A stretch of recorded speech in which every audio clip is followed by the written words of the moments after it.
Please like, subscribe and share করুন আপনাদের channel. ভাতার থানা পুলিশরা অনেক সাহায্য করেছে। ভাতার থানার অফিসার ইনচার্জ পদে নিযুক্ত হওয়া থেকে সামাজিক শান্তি শৃঙ্খলা বজায় রাখার পাশাপাশি বিভিন্ন সমাজসেবামূলক কাজ করে এক অনন্য নজির গড়েছেন ওসি প্রসেনজিৎ দত্ত। আজও তার ব্যতিক্রম হলো না।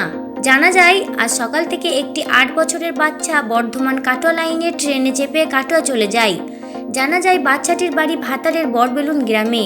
নাম রাজ রায়, পিতার নাম জয়ন্ত রায়।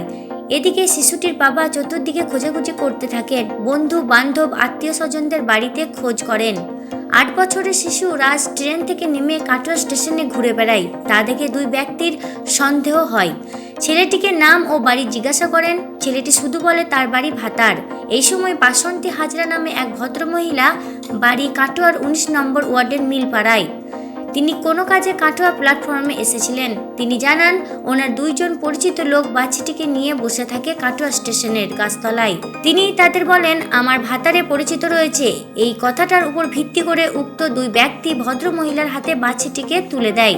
এরপর ওই ভদ্রমহিলা বাচ্চাটিকে সঙ্গে নিয়ে ভাতার পৌঁছায় এবং ভাতার থানার পুলিশ প্রশাসনের হাতে তুলে দেন। ভাতার থানার পুলিশ ওই বাচ্চাটিকে তার অভিভাবকের হাতে ফিরিয়ে দেন।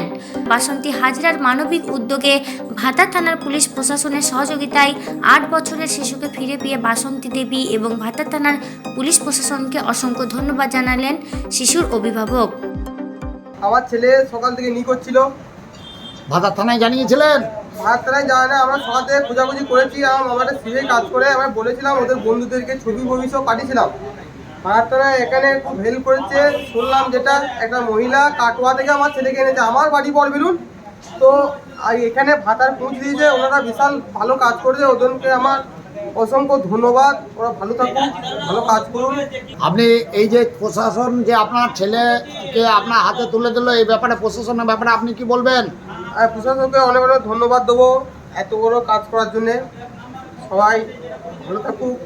এবার ভাতার থানা পুলিশরা অনেক সাহায্য করেছে। আমি বাজারে গিয়েছিলাম, বাজার থেকে আসার পথে দেখি বাচ্চাটা 2টো লোক নিয়ে গাছতলায় বসে আছে, আমাদের চীনা পরিচয়। এ বললো, দিদি তাহলে আমি বললাম ভাতার আমার লোকজন চীনা আছে। বলছে তাহলে তোমার বাড়িতে নিয়ে যাও, বাড়িতে নিয়ে যাও পৌঁছানোর ব্যবস্থা করো। ও বললো আমার ভাতার থানায় বাড়ি, ভাতারে বাড়ি। তাহলে বাড়ি স্টেশন নামলে বাড়ি চিনতে পারবে? বললো হ্যাঁ আমি বাড়ি চিনতে পারবো। থানায় হ্যাঁ, হস্তান্তর করে দেবেন। ভাতা থেকে আব্দুল হানিফ ও সঞ্জয় মণ্ডলের রিপোর্ট, 7 দিন সংবাদ।